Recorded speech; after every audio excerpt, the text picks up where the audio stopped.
11. Você lembra que ontem, quem estava ontem, nós conversávamos sobre a história da mulher que foi encontrada por Jesus no poço na Samaria, né? A mulher que nós chamamos de samaritana, que também está descrita no Evangelho de João. Muito bonita a passagem que nós lemos ontem, João 4. E hoje nós vamos ler a passagem que está em João, no capítulo 11, falando também de outra mulher que foi encontrada por Jesus. E você sabe que a Bíblia, ela é tão fantástica, né?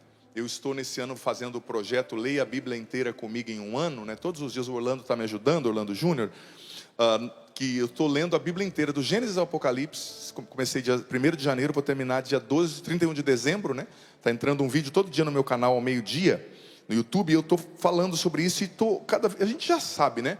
Vou ser sincero, a gente que é padre, estuda teologia, estuda a Bíblia, mas cada vez que você lê a Bíblia, você pode ter lido antes. É algo novo, é algo profundo, é algo que você não percebeu, é algo que está falando diferentemente com você do que você tinha entendido antes. Porque a palavra de Deus, gente, é muito profunda. Não tem fim, sabe? E também, cada vez que você lê a palavra, você está numa situação de vida diferente. Então a palavra te encontra de maneira diferente. E você sabe que a Bíblia, ela é cheia de situações de cura interior. Não é só a cura que Jesus fez, mas as situações, os enredos, eles são enredos de cura, né? Os personagens são personagens que nos mostram qual é o itinerário da cura interior. Dá um pouquinho mais de retorno para mim da minha voz e do piano, por gentileza. Então, são personagens de cura interior, são roteiros de cura interior, né? Então nós vamos ler agora João capítulo 8. Jesus foi para o Monte das Oliveiras de madrugada, voltou ao templo e todo o povo se reuniu ao redor dele. Sentando-se, Jesus começou a ensiná-los. Os escribas e os fariseus trouxeram uma mulher apanhada em adultério. Colocando-a no meio, disseram a Jesus: Mestre, essa mulher foi flagrada cometendo adultério. Em outras traduções, né? Foi pega em flagrante delito de adultério. Quem é da área jurídica entende bem essas terminologias.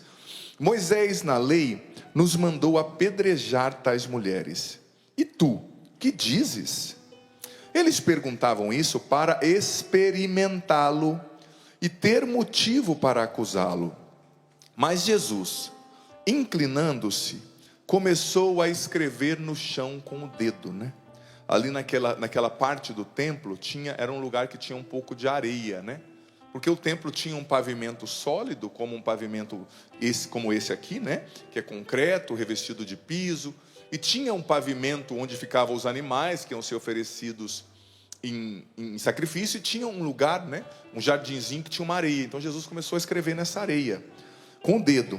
Como insistissem em perguntar, Jesus ergueu-se e disse: Quem dentre vós não tiver pecado, atire a primeira pedra.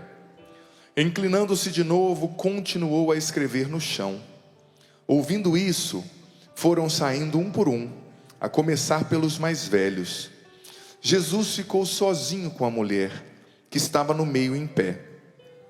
Ele levantou-se e disse: Mulher, onde estão eles? Ninguém te condenou? Ela respondeu: Ninguém, Senhor.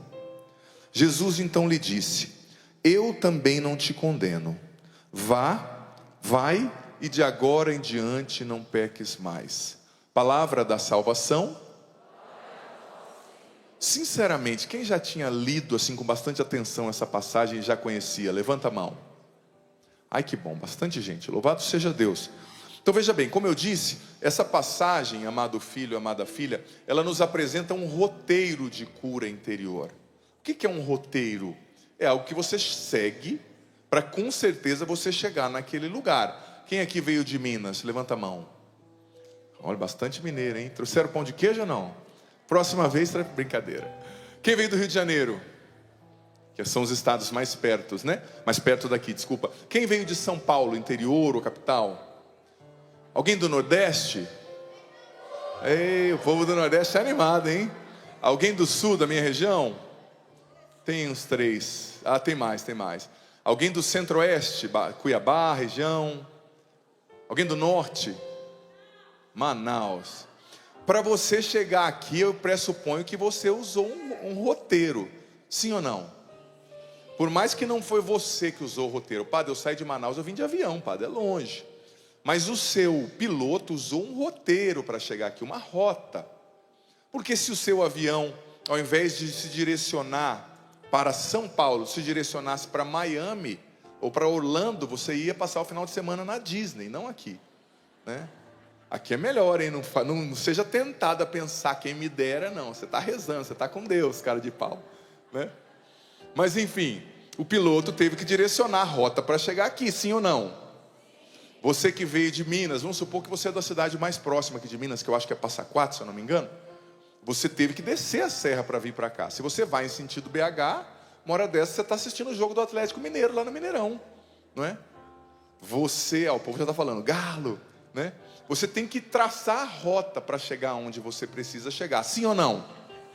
E essa passagem é uma rota, é um roteiro bíblico de cura interior.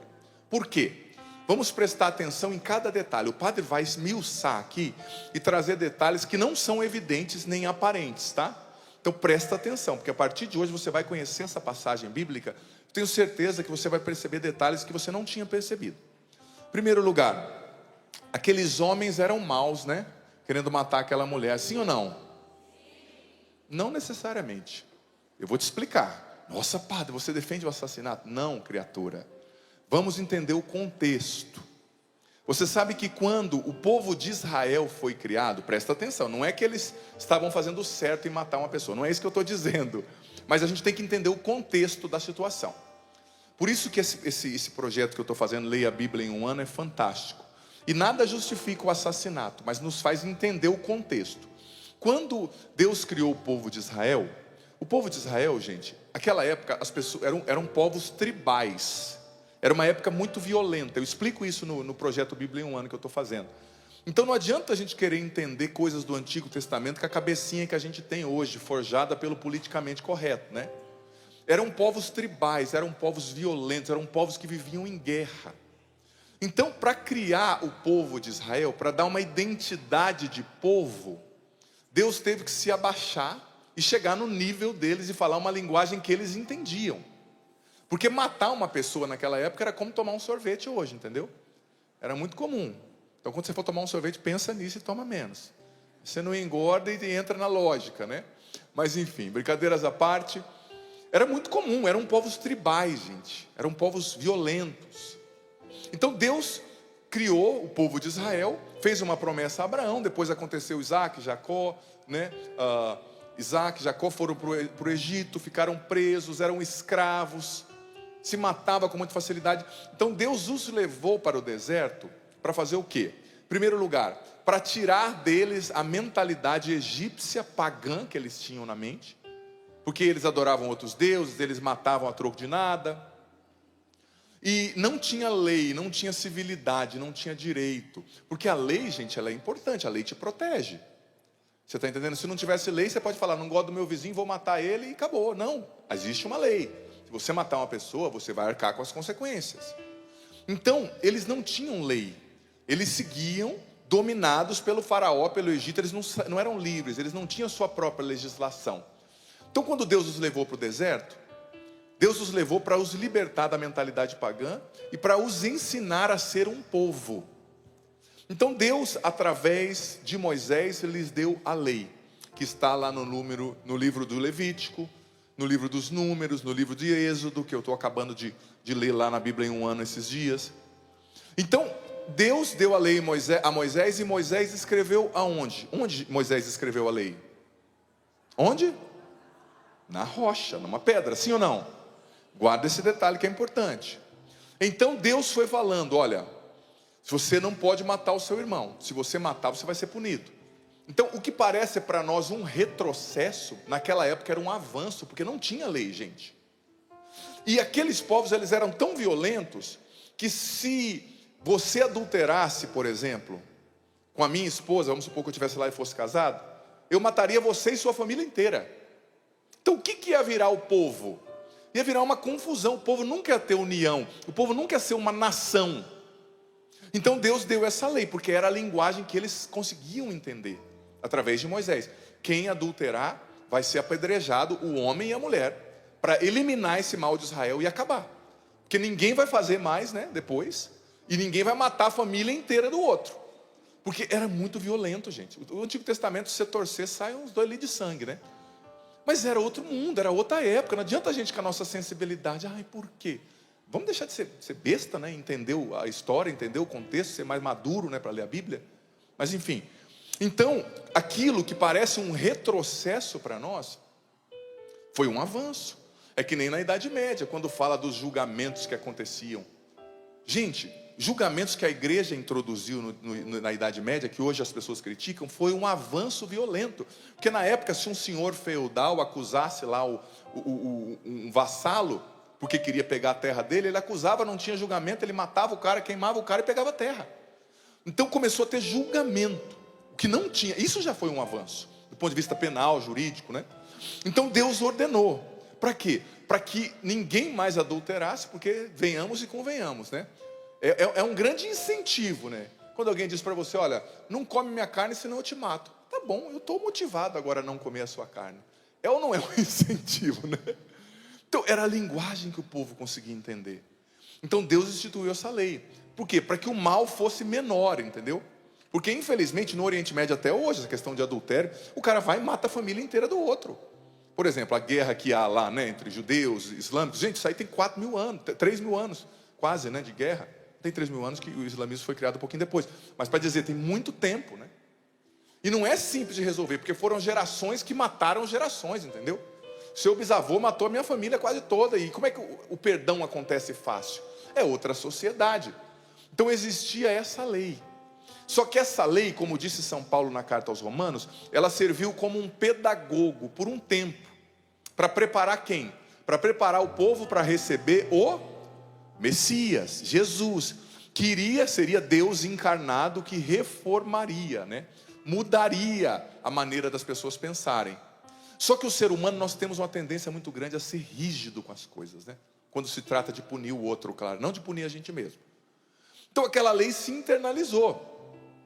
E quando aqueles homens levaram aquela mulher para ser apedrejada, tinha um sentido, tinha um contexto, você está entendendo? Era uma lei que existia, gente, há mais de 1.000 anos. E que estava fazendo a nação se tornar nação. Só que a lei em Levítico número 20, ela ordenava que a mulher e o homem fossem apedrejados, né? Onde estava a criatura, né? O homem não estava lá, né? Ou já tinham matado ele no caminho, ou fizeram vista grossa porque ele era homem. Era uma sociedade, infelizmente, machista, né? Mas eles estavam cumprindo a lei. E muito possivelmente o marido dela estava ali. Porque a lei, ela ordenava que para o flagrante acontecer e o julgamento acontecer, o que sofreu ali o delito deveria estar presente, julgando também. É como a lei, né? O princípio jurídico do sem corpo não há crime, né? Tinha que ter ali o acusado, quem sofreu, né? Então, aconteceu esse contexto. E chegaram em Jesus, mas chegaram em Jesus armando um laço, né? Porque se Jesus, gente, veja bem a situação que Jesus estava. Se Jesus falasse, não, tem que obedecer a lei de Moisés, tem que matar. Eles iam falar, mas por que você prega a misericórdia e está falando para matar ela? Matá-la. Mas se Jesus falasse, não, tem que perdoá-la. Então você está indo contra a lei de Moisés? Só que ir contra a lei de Moisés naquela época, a lei de Moisés tinha princípio jurídico também na época. Ele poderia ser preso, condenado. Ele não poderia ser morto, porque só o imperador, o representante do imperador romano, tinha poder jurídico para legislar sobre uma morte. Mas ele poderia ficar preso a vida inteira, pela guarda, pela polícia do templo. Porque aquela lei era também civil. Então você viu que sinuca de bico que Jesus estava? Né? Que pergunta maliciosa que fizeram para ele? E o que Jesus respondeu? Primeiramente, o que ele respondeu? Nada, o povo está atento hoje. Uma salva de palmas a esse povo maravilhoso.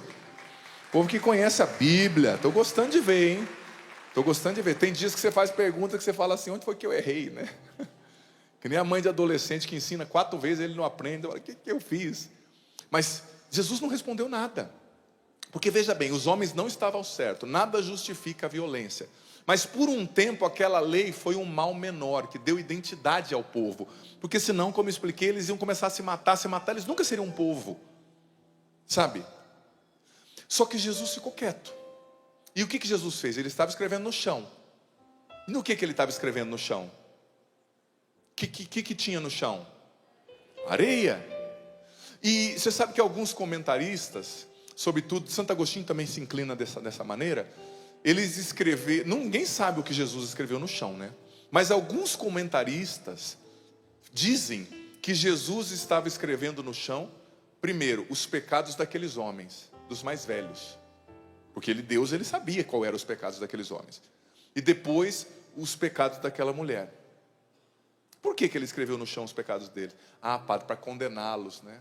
Porque ele odiava aqueles homens. Não. Ele também queria salvar aqueles homens.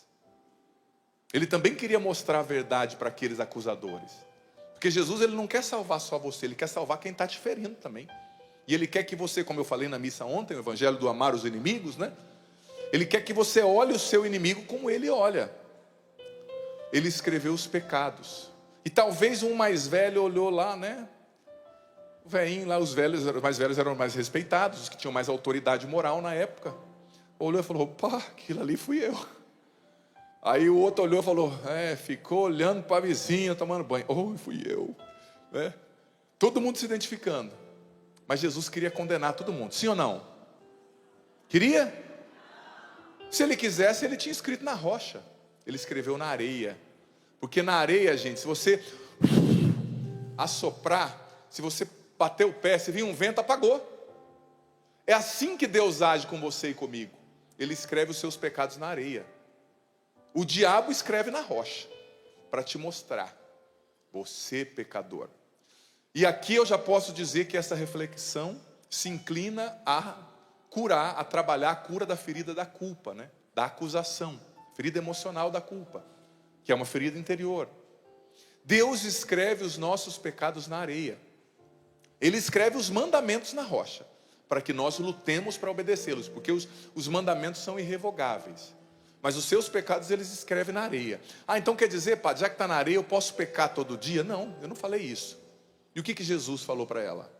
Vai e não peques mais. Em algumas traduções, vai e não peques mais para que não te aconteça uma coisa pior.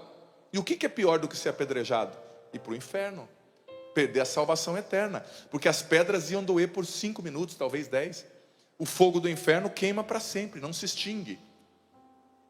Então Jesus está mostrando em primeiro lugar, Ele quer salvar todos. Ele quer salvar você, mas Ele quer salvar o teu acusador. Ele quer salvar o teu inimigo. Segundo lugar, Ele escreve, como eu já disse, os nossos pecados na areia. Ele não vai, tem um salmo tão lindo, né? Que diz assim, o Salmo 102, algumas traduções 103. O Senhor não fica sempre repetindo as suas queixas. Ele não nos trata como exigem as nossas faltas. Ele não guarda a sua ira para sempre. Que coisa linda isso, é ou não é verdade? Que misericórdia constrangedora, né? O amor de Deus é constrangedor. A gente fica nu, né, do ponto de vista espiritual diante desse amor. Que nos olha com tanta ternura, que nos entende, né? Não para que a gente viva no pecado, mas para que a gente de fato recomece.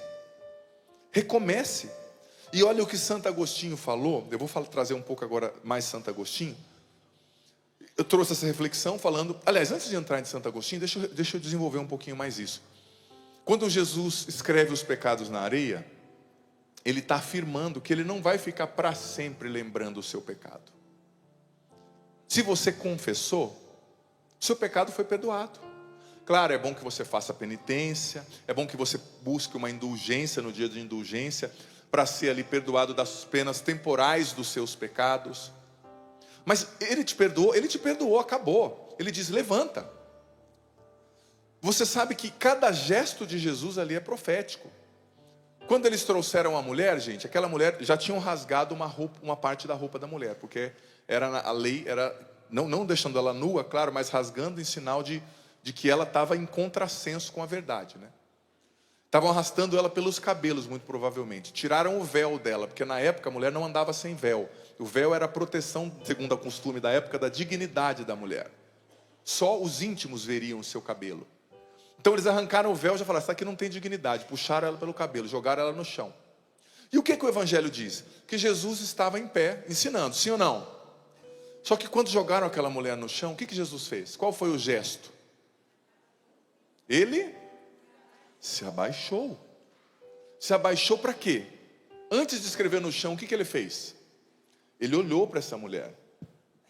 Aí já começou o processo de cura dela.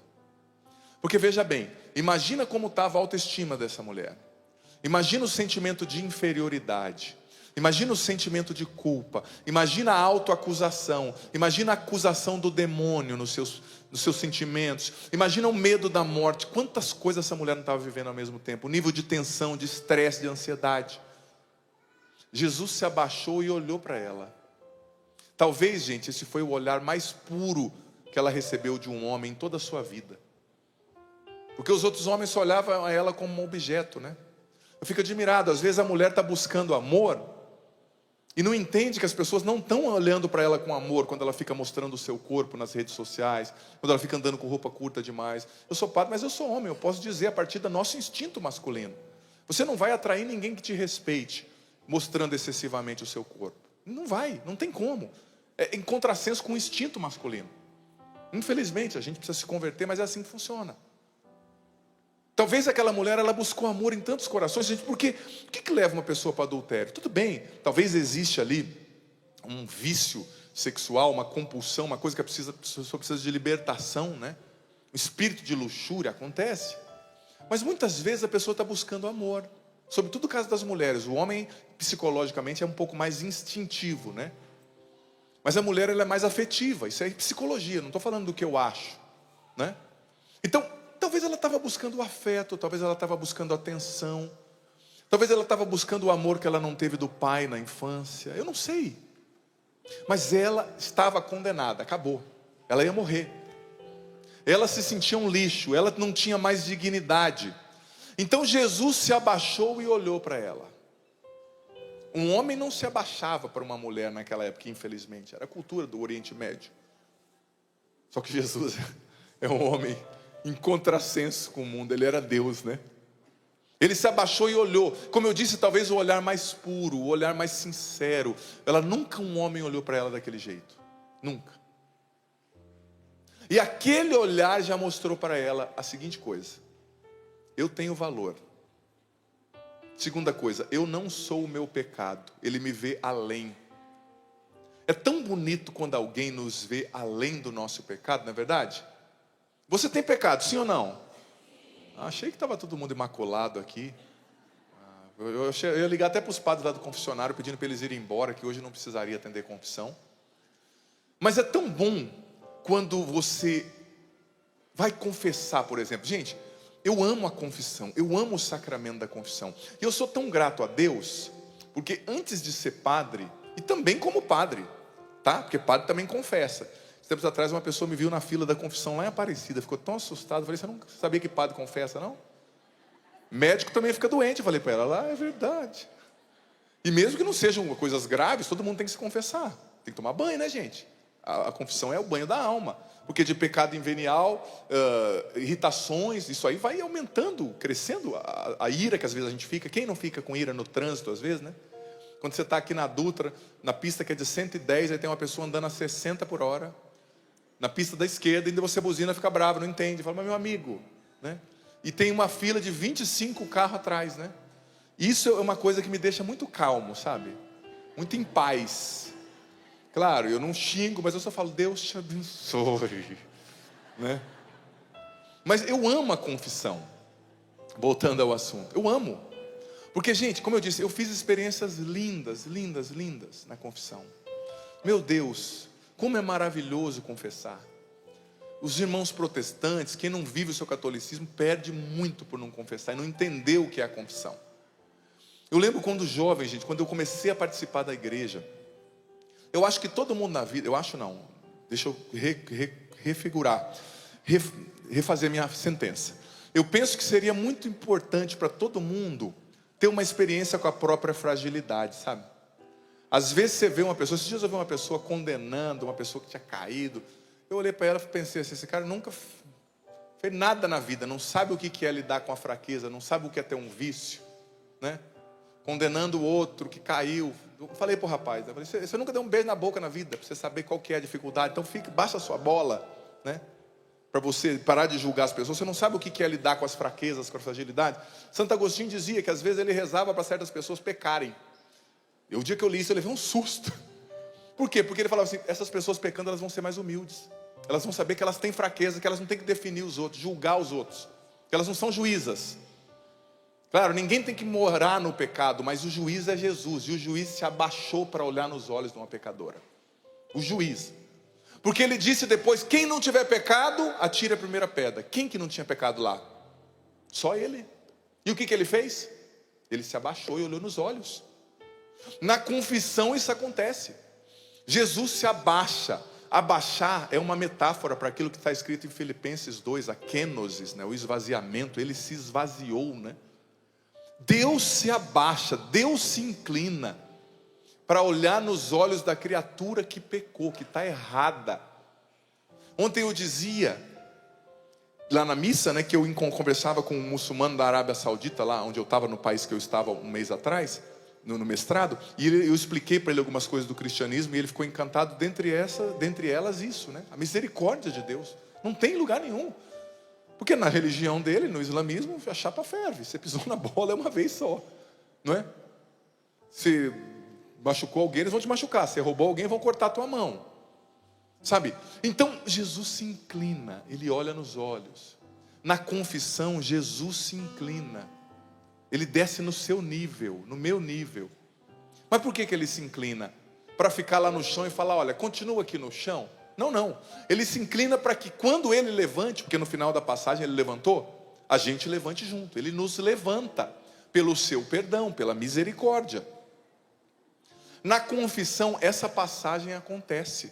A confissão, gente, é um lugar onde você sempre se declara réu, condenado, culpado, e sempre vai sair absolvido. Claro, com o propósito de não pecar mais. Se você não tem o propósito de não pecar mais, eu como padre não posso te absolver. Não, padre, eu pequei, matei 2 e tem mais 3 amarrados para matar amanhã cedo. Então não vou te absolver, né? É como a pessoa que fala, ai padre, eu estou tão bravo porque o padre não me absolveu. Você continua em estado de pecado mortal? O padre não pode te absolver. Não é que ele não quer, ele não pode. Porque você não vai mudar de vida, de situação. Você está num relacionamento errado, você está vivendo uma situação de fornicação, você está em pecado. Não dá, porque você tem que ter o propósito de querer mudar, de querer sair dessa situação de alguma forma, sabe? Então Jesus se abaixa, ele olha. Na confissão, gente, em cada confissão, a confissão é um sacramento de cura interior profundo. Porque na confissão você chega e despeja a sua miséria em Jesus. E lá o que ele faz? Ele escreve o seu pecado na areia. E quando o padre te diz, eu te absolvo, o próprio Jesus vai lá e pisa nessa areia, faz uma confusão que você não consegue ler uma letra, uma vogal daquele pecado. Acabou. Você é perdoado. Só que infelizmente tem muita gente que confessa e continua se condenando, e continua preso no pecado. A culpa é um grande instrumento na mão do diabo para não deixar você crescer e realizar todo o seu potencial, para não deixar você se tornar o que Deus quer que você seja. Porque há uma diferença entre, eu falava isso ano passado e repito, entre culpa e arrependimento. A culpa, gente, em primeiro lugar, é um ato narcisista, egoísta. Você se coloca no centro, como eu pude fazer isso, eu sou muito ruim, eu não presto. O negócio não tem a ver com você, não é você o centro, é Jesus. E Ele está dizendo, eu te perdoo, vá e não peques mais. A culpa, ela te encerra na tristeza, ela te faz ficar patinando, ela não te deixa ir para frente. Agora o arrependimento não. O arrependimento é diferente. O arrependimento ele te faz olhar para o que você fez de errado, sentir a dor daquilo, fazer penitência, aprender com aquilo e recomeçar.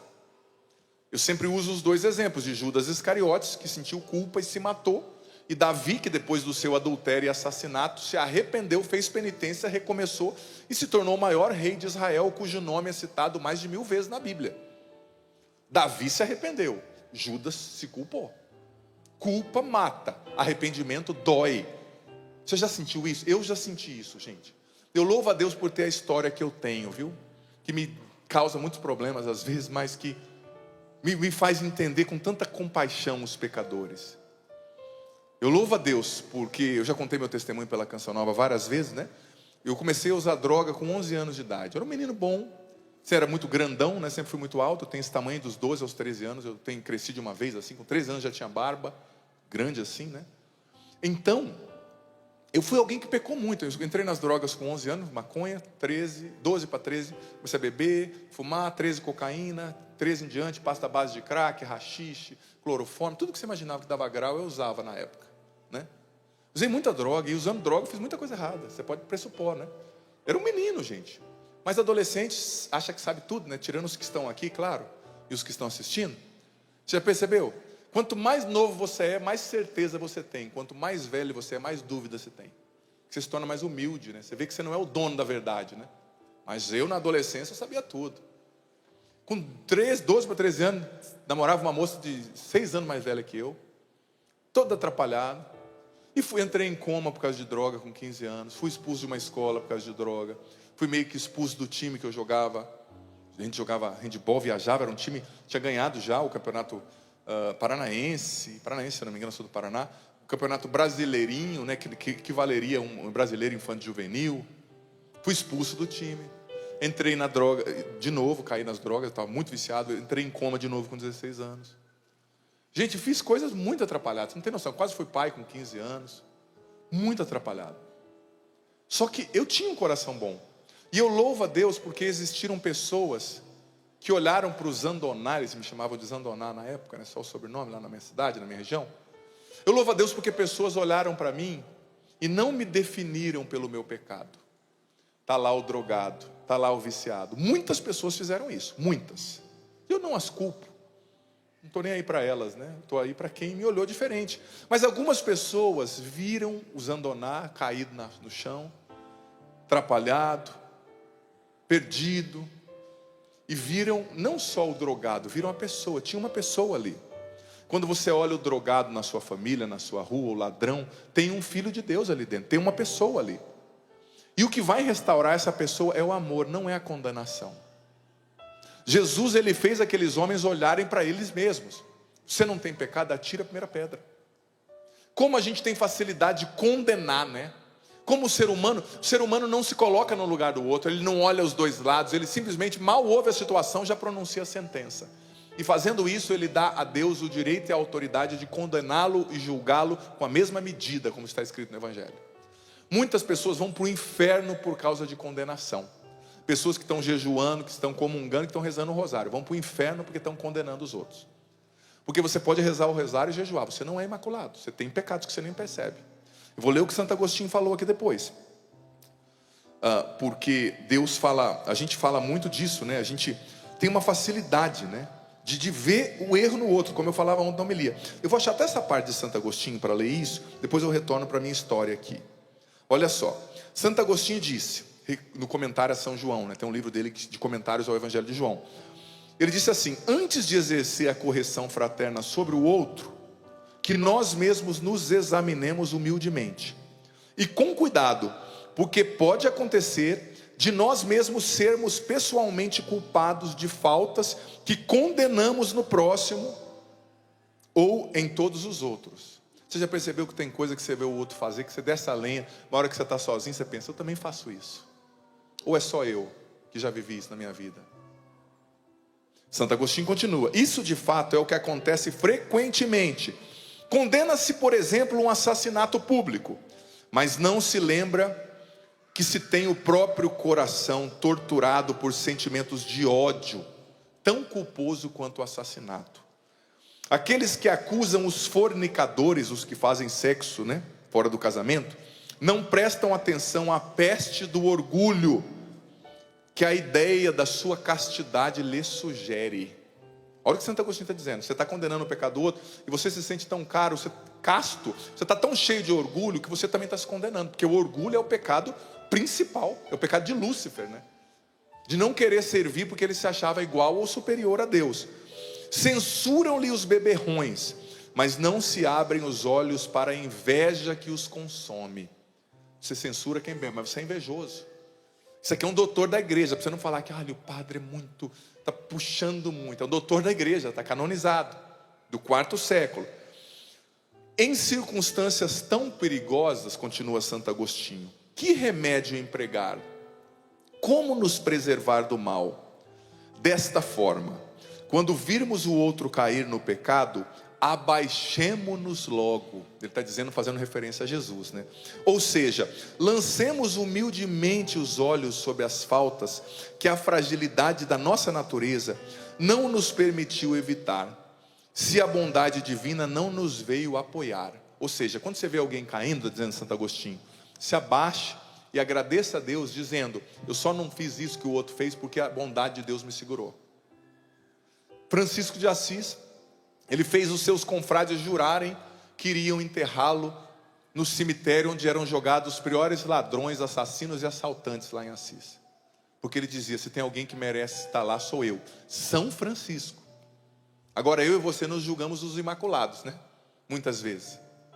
É preciso ter essa atitude de Jesus, se abaixar diante do pecador. Não para apoiar, para dizer: está certo, filho, ame, que está tudo bem. Não, você está errado, mas eu acolho você, você não é o seu pecado. Porque é assim que Deus faz. Voltando à minha história e voltando ao sacramento da confissão, eu vivi essa história, gente, mas eu tive pessoas que me olharam além do meu pecado, que não viram o drogado, que não viram o causador de problemas, mas viram a pessoa, viram o Adriano Zandoná ali.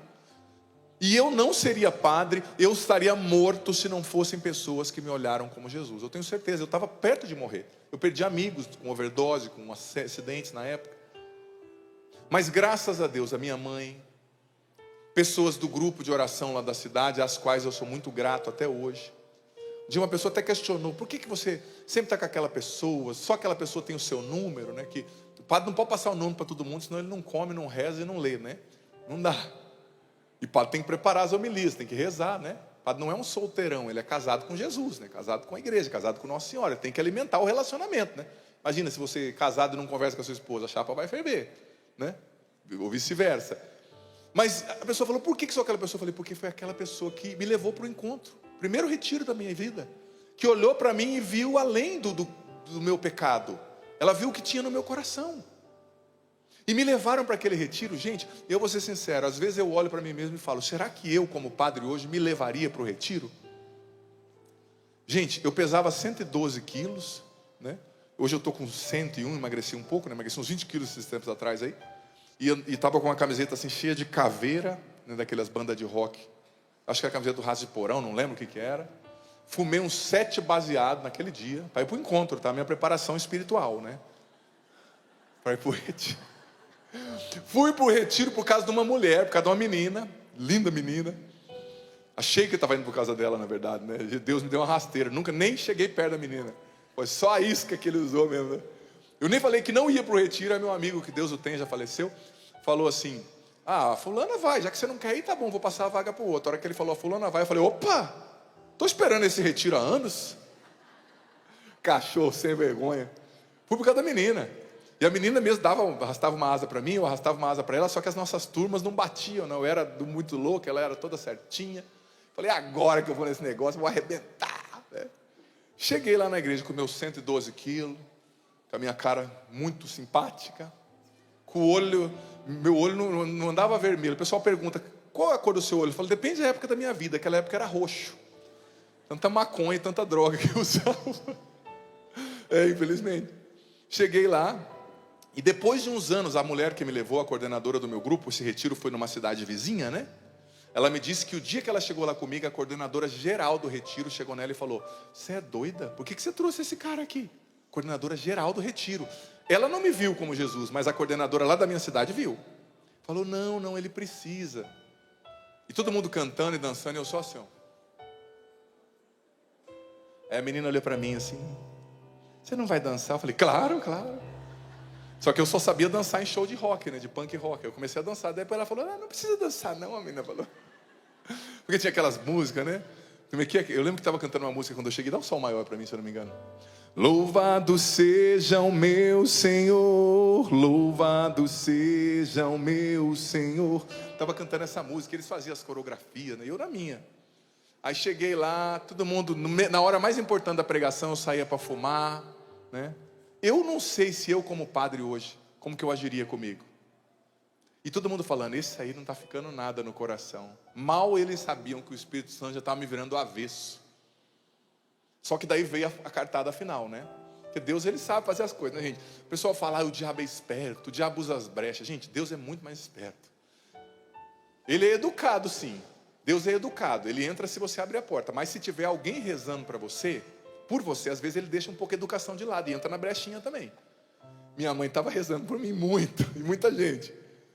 Foi a pancada. Eu lá, do lado da menina e tal, e eu já falei para ela, então, o que você vai fazer hoje à noite, depois daqui? Ah, a gente está no retiro, né? Eu falei, não tem problema, a gente pode ir conversar, né? Não, é melhor não, né? E nada estava me tocando assim muito. Deus estava fazendo, mas daquele jeito discreto. Mas Deus sabe como fazer, né? Aí chamaram um cara lá mais doido do que eu, um convertido, um cara que era traficante, cabeludo, para dar o testemunho. Na hora que o cara chegou, eu falei, isso daí.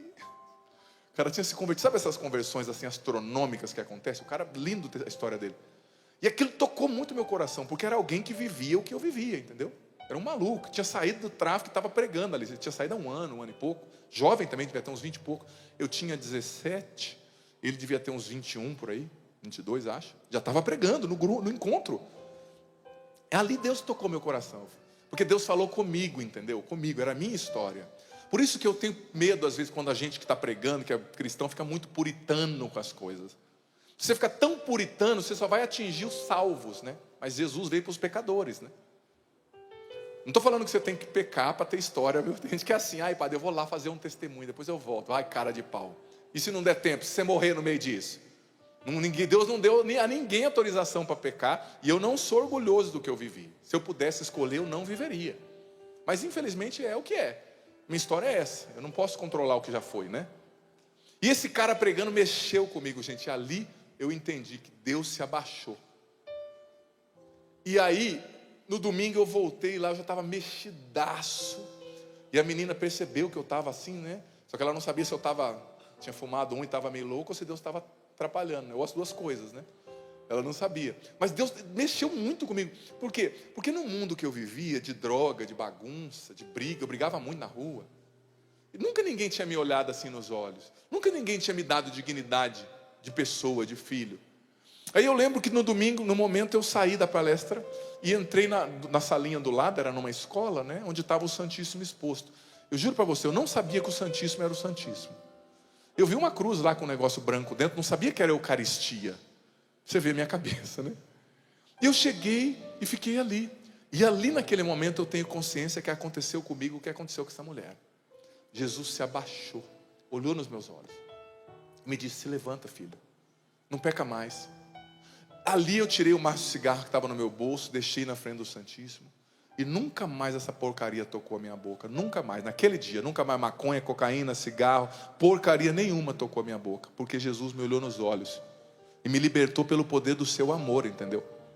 Pelo poder da sua acolhida, pelo poder da sua verdade, me encontrando na minha miséria. Foi maravilhoso. Mas eu ainda tinha pena do pecado. Eu estava inimigo de Deus pelos meus pecados mortais, e eram muitos. Aí me pediram para ir confessar, né? E a guria lá no meio, a menina no meio, falando que eu tinha que confessar. Ai, Jesus, isso aí é demais, né? E eu tinha um medo de padre que dava... Nossa, eu tinha medo de padre. Esse bicho estranho, tal de padre, né? Vai morder a língua depois, né? Cospe para cima não, né? Não joga pedra que o telhado é de vidro, como diz o ditado. E eu fui confessar. E eu tinha um medo do padre. Gente, foi uma experiência maravilhosa. Ali eu entendi que um padre na confissão nunca é uma pessoa somente. É Jesus. Em cada confissão é Jesus que ouve você, que absolve você, que encontra você. O padre era bravo, meu amigo hoje, Toninho. Mas ele foi tão assim, sabe quando você vê que não é a pessoa que está falando? Porque não tinha como ele saber o que ele me falou, porque só eu e Jesus sabíamos o que eu tinha vivido. E ali quando ele levantou as mãos sobre mim e disse, eu te absolvo. Ali, naquele momento, o diabo deve ter chorado e falou, deve ter falado, agora eu perdi. Agora não tem mais volta. Porque o que dá autoridade sobre a sua vida para o demônio? O seu pecado. A sua miséria. O seu pecado mortal. O diabo quer que você morra em pecado mortal para você ir para o inferno. Mas ali o meu pecado foi perdoado. E ali, gente, eu comecei um novo caminho com Jesus. Uma nova história com Jesus. E claro, foi um processo. Eu tinha muitas feridas. Eu tinha muitas mágoas no coração. Eu tinha feito muita gente sofrer. Só que eu sabia que eu nunca mais ia ser o mesmo, porque ninguém tinha me olhado daquele jeito. Eu digo para você, quando Jesus te olha, nem que você queira, você nunca mais vai ser o mesmo na sua vida. E Santo Tomás dizia de que a dor de quem está no inferno e é batizado, que foi olhado por Jesus, é a dor eterna que os demônios vão ficar caçoando daquela pessoa. Jesus te olhou, te escolheu e você escolheu vir para cá. E você perdeu por sua escolha esse amor eternamente. Sabe? Na confissão Jesus te olha. Mas para quê? Para você perdoar, para você ser muito bom, aí você vai se tornar justo, aí você é perdoado e você não peca mais e começa a condenar todo mundo. É para isso que Jesus te olha? É para você ser um sacramento de misericórdia para os outros. Você percebeu que desde o início desse retiro, a palavra, se eu pudesse definir esse retiro em uma palavra, seria a palavra misericórdia. O Espírito Santo está nos conduzindo à misericórdia em cada pregação, em cada momento. Ontem na missa, ontem na minha pregação, nas orações, pelo que eu consegui perceber. Deus te perdoa para que você seja um sacramento de misericórdia. E Deus hoje, pela ação do Espírito Santo, está curando o coração de muita gente, sabe? Do sentimento de culpa. Gente que não se perdoa. Eu digo para você, não se deixe amarrar pela culpa. Porque essa não é a vontade de Deus para você. Jesus se abaixa hoje para te levantar e para dizer, siga o seu caminho. Arrependa-se. Nenhum momento na Bíblia, Jesus vai dizer, culpe-se. Mas a Bíblia diz, arrependa-se. Culpar é perder tempo, é ficar amarrado, é patinar. Arrepender-se, sabe, é começar uma vida nova com Jesus. Então não se prenda pelas vozes de culpa. E se perdoe. Ontem na missa eu rezava por isso, né? Porque se Jesus, que é Deus, se abaixou para te levantar, morreu numa cruz para te perdoar, quem é você para se condenar? No fundo, a autocondenação é também um pecado de orgulho. Porque eu disse, você está no centro, como eu pude fazer. Para de falar a palavra eu e coloca a seguinte coisa, coloca a questão da seguinte forma, como ele pôde fazer. Não é o que eu fiz, é o que ele fez na cruz. Você não é o centro, o seu pecado não é o centro é a salvação. Você não tem que dizer como eu pude fazer isso, você tem que dizer como ele pôde fazer isso por mim. O cinegrafista pode filmar ali a cruz. Eu estou entrando na frente da imagem que estava linda, desculpa, filma de novo. Nem parece que trabalha na televisão, né? Como ele pôde fazer isso? Como ele pôde fazer isso? Olha para a cruz, você em casa e você aqui. Você que está aqui, eu vou vir um pouquinho para a esquerda para você ver melhor a cruz e o cinegrafista vai mostrar. A pergunta não tem que ser como eu pude fazer isso, mas a pergunta tem que ser como ele pôde fazer. O centro não é o seu pecado, não é você, é o que ele fez. Aí está a fonte da ferida, da cura, para a ferida emocional da culpa. Aqui está a fonte para a cura da ferida emocional, da autocondenação, da culpa, da inferioridade. Talvez você, como essa mulher, se sente inferior, eu sou um pecador. Talvez você, como essa mulher, se sente culpado. Talvez você, como essa mulher, está se condenando, sabe? Está se condenando. Mas você não tem que olhar para o que você fez. Você tem que olhar para o que ele fez. Fica em pé um pouquinho. Fica em pé. Nós não vamos olhar agora para o que nós fizemos. Mas vamos olhar para o que ele fez. E olha aqui, isso aqui é uma imagem, claro, não é Jesus, mas nos ajuda a rezar. Olha aqui as chagas nos seus joelhos, olha aqui as chagas nos seus pés, olha aqui a chaga no seu lado, aqui no quadril, a chaga lá no peito, as chagas nas mãos, na cabeça. O livro do profeta Isaías diz que por essas chagas nós fomos curados. Por essas santíssimas chagas nós somos curados, redimidos, perdoados. O centro não é o que você fez, o centro é o que ele fez e continua fazendo em cada missa na cruz, na entrega, na doação de si, do seu corpo e do seu sangue.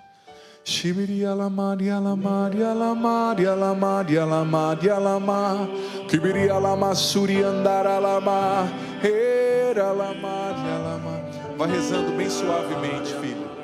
filha, suavemente, você aqui, você em casa, vá rezando. Senhor, nós estamos aos pés da sua cruz, continue rezando. Nós estamos aos pés da sua cruz, Jesus. Nós estamos aqui reconhecendo, somos pecadores. Eu sou pecador. Eu te peço perdão, Senhor, por todas as vezes que eu te ofendi, com tristeza no coração, com lágrimas nos olhos. Eu peço perdão por todas as vezes que eu te ofendi com as minhas escolhas, com o meu desamor, com infidelidades, com raivas, com orgulho. Nós pedimos perdão, Senhor, pelas vezes que te ofendemos. Nós reconhecemos que somos pecadores e clamamos misericórdia, mas nós também reconhecemos que pelas tuas santíssimas chagas nós somos curados. Nós também reconhecemos que pelas tuas feridas nós somos perdoados. O centro da nossa vida não é o que nós fizemos, não somos nós, não é o nosso pecado. O centro da nossa vida é o Senhor, é a tua cruz, é a tua redenção, é a tua salvação, é a tua ressurreição. Nós não olhamos para o que nós fizemos de ruim, mas nós olhamos para o que o Senhor fez de bom na cruz, morrendo por nós, para perdoar os nossos pecados, para nos redimir. Jesus, inebria-nos, mergulha-nos no teu sangue precioso, o sangue que escorreu das tuas chagas, Jesus, abertas, o sangue que escorreu do teu coração junto com a água. Mergulha-nos nesse sangue, Senhor, poderoso, e pela tua paixão dolorosa, pela tua dolorosa paixão, Senhor, tem misericórdia de nós e do mundo inteiro. Tem misericórdia dos nossos pecados. Sim, Senhor, cura as nossas feridas da culpa, cura as nossas feridas de inferioridade, de culpa, de alta acusação. Liberta-nos, Senhor, da acusação do demônio. Liberta-nos das feridas geradas pela autocondenação, pela culpa. Liberta-nos da autossabotagem. Liberta-nos das vozes do demônio, dos espíritos malignos que insistem em nos dizer que nós não somos bons o bastante, que nós não somos dignos. Sim, a tua cruz nos fez dignos, a tua morte nos dá vida, o teu sangue nos redime. Nós não queremos mais pecar, nós não queremos mais voltar à vida velha, mas nós acolhemos o teu perdão, que é imerecido, que é um dom gratuito, que vai além das nossas capacidades e aptidões. Senhor, eu te peço aqui perdão pelos pecados do mundo inteiro, Senhor. Eu te peço perdão pelos pecados dos pecadores públicos. Eu te peço perdão pelos pecados dos terroristas, dos traficantes, dos assassinos, das prostitutas, dos cafetões, daqueles que promovem guerra, aqueles que desviam dinheiro em corrupção. Eu te peço perdão pelos meus pecados, os pecados do mundo inteiro. Ó sangue e água que jorraste do coração de Jesus, como fonte de misericórdia para nós. Tem misericórdia, tem piedade de nós. Pela tua dolorosa paixão, Senhor, tem piedade, tem misericórdia de mim, da Canção Nova, dos nossos pecados, dos pecados da igreja, do mundo inteiro. Misericórdia, Senhor, perdão. Purifica com teu sangue as nossas vidas, liberta-nos da mancha do pecado e dai-nos um coração misericordioso, manso, humilde, acolhedor como o teu, Senhor.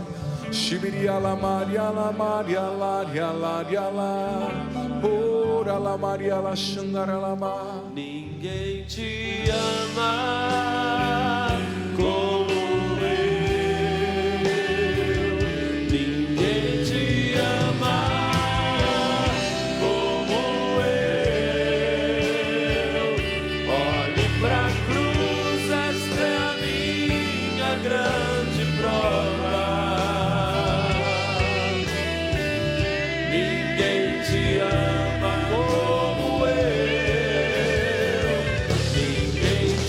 ama.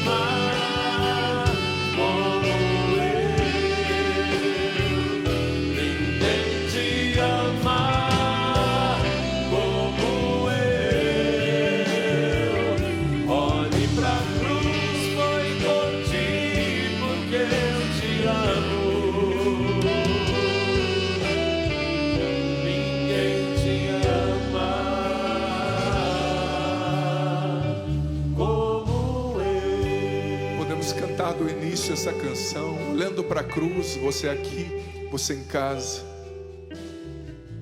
Tenho esperado este momento, tenho esperado que viesses a mim, tenho esperado que me fales, tenho esperado que estivesses assim. Eu sei bem que tens vivido, sei também que tens chorado. Eu sei bem que tens sofrido, pois permaneço ao teu lado. Deixa o Senhor te amar, diga. Ninguém te ama como eu, ninguém te ama como eu. Olhe pra cruz, esta é a minha grande prova. Ninguém te ama como eu.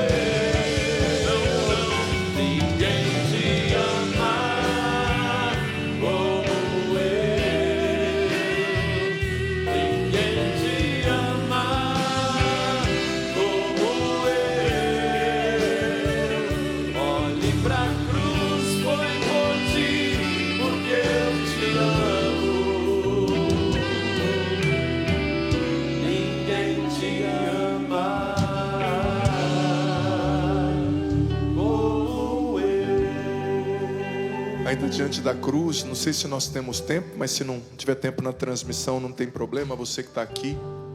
Sei que nós estamos olhando para a cruz e nos sentindo profundamente amados, mas eu quero convidar você a colocar a mão sobre o teu coração agora. Fecha os teus olhos e você vai imaginar, você vai rezar com os seus sentidos agora.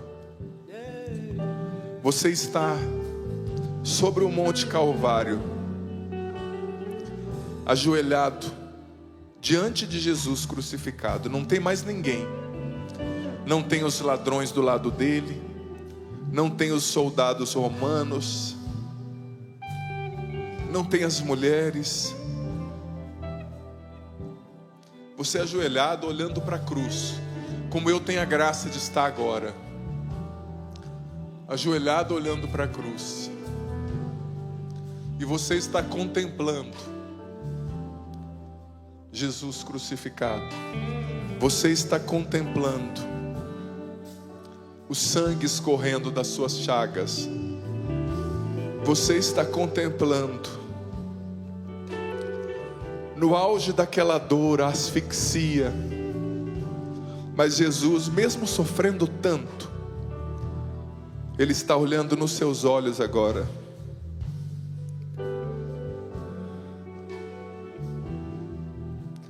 É só você e Ele.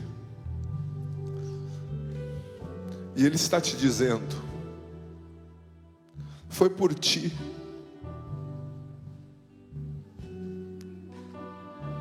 Porque eu te amo. Eu te amo com amor eterno, com amor infinito, com amor que você nunca vai encontrar em nenhum outro, em nenhum pecado. Você que está no pecado mortal, é para você que Jesus está falando. Ninguém te ama como eu. Você que está no adultério, na impureza, que fez uma escolha de vida, de identidade afetiva, humana, sexual, contrária à vontade de Deus, que no fundo do seu coração você sabe que não é o certo, o que Deus quer. Nem Ele nem eu estamos te condenando, mas Ele está te dizendo: volta para mim. Ninguém te ama como eu. Ninguém te ama como eu. Você diante da cruz, e mesmo sofrendo, Jesus te olha com um olhar sereno, um olhar manso, um olhar de acolhida, um olhar de libertação. E é só você e Ele. E o tempo para ali. O tempo para. Escuta agora o que Jesus está dizendo para você. É só para você que Ele vai falar agora. Escuta. O que Jesus está te dizendo? A muitos Ele está dizendo: quando você estava naquele pecado, eu estava lá esperando por você para te redimir. Assim que você quisesse voltar para mim. Eu não me escandalizo com o seu pecado. Eu amo você, eu te vejo além do seu pecado, mas eu te chamo à conversão, porque o teu pecado mortal te faz meu inimigo, te faz perder o céu, te afasta de mim, te faz ser pertença de alguma forma do inimigo, como diz a primeira epístola de João, capítulo 3. Quem peca é do diabo, porque ele é o pecador desde o princípio, diz o Senhor. O Senhor está chamando você que está distante. Volta para mim.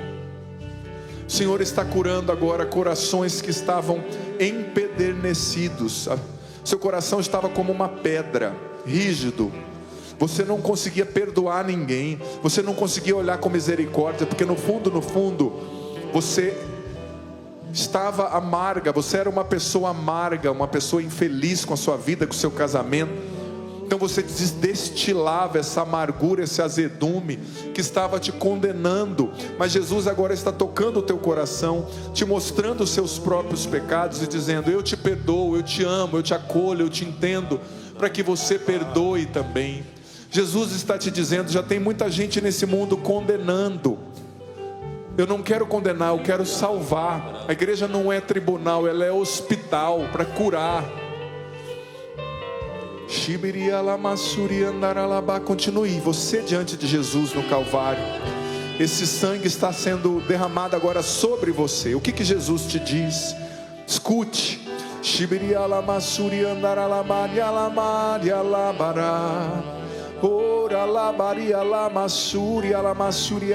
Muita gente. Jesus está te dizendo: seu pecado não é maior que o meu sacrifício de amor na cruz. Seu pecado não é maior que a minha misericórdia. Eu não me canso de te perdoar. Volta para mim. Eu não me envergonho do seu pecado. O seu pecado foi crucificado comigo. Eu sou mais forte. Pessoas que vivem no estado de pecado. Há mais de 30 anos você está nesse adultério, mas é hora de sair. Você, mulher, saindo com esse homem casado, é hora de deixar. Ele te dá dinheiro, ele te dá benefício, mas não é isso que Deus quer. Deixa agora. Você vivendo essa vida dupla, você é líder na igreja, mas não sai de zona de prostituição. O Senhor não está te condenando, Ele está te chamando à conversão.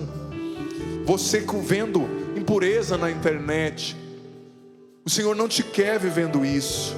Você mentindo, roubando, desviando dinheiro até da igreja. O Senhor agora está tocando você, te chamando a voltar. Eu sei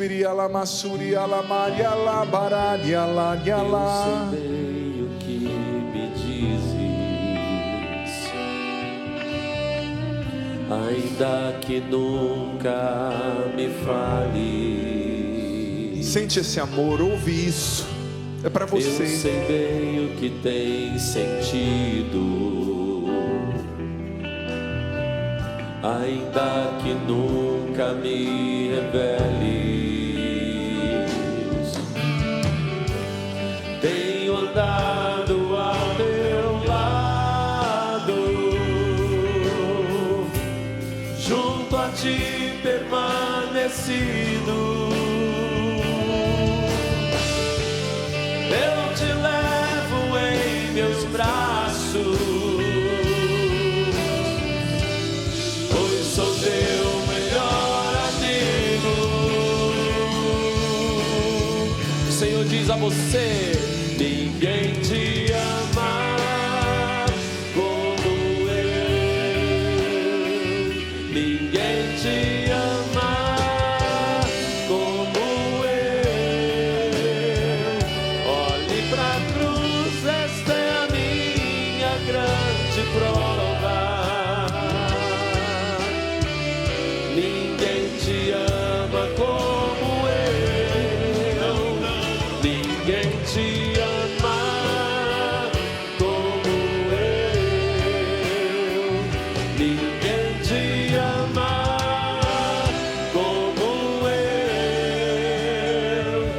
Olhe pra cruz, foi por ti, porque eu te amo.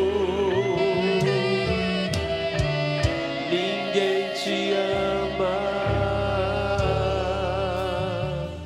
como eu. Dá um abraço nessa pessoa que está do seu lado e diz para ela: ninguém te ama e nunca te amará como Jesus.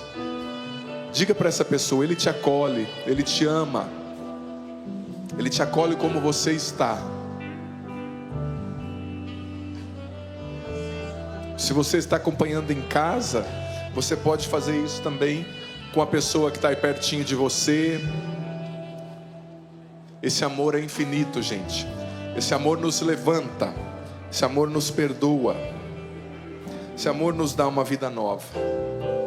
E vamos aplaudir com muita força esse amor de Jesus, esse amor que nos restaura. A gente fica até sem palavra, não é verdade? Diante de tanto amor a gente fica sem palavra. O Senhor esteja convosco. Ele está no meio de nós. Que desça sobre vós, selando esse momento profundo de cura. Muitas pessoas foram curadas, se sentiram amadas nesse momento como nunca foram antes. Você foi curado de traumas que você nem imagina, coisas pela força do amor, um amor incondicional, imerecido, eterno. Que desça sobre você, selando tudo isso que o Senhor fez. A bênção do Deus Todo-Poderoso, Pai, Filho e Espírito Santo. Amém. Às 15 horas eu vou presidir a missa então de encerramento. Quem é da região está convidado a vir participar. E nunca se esqueça, ninguém te ama.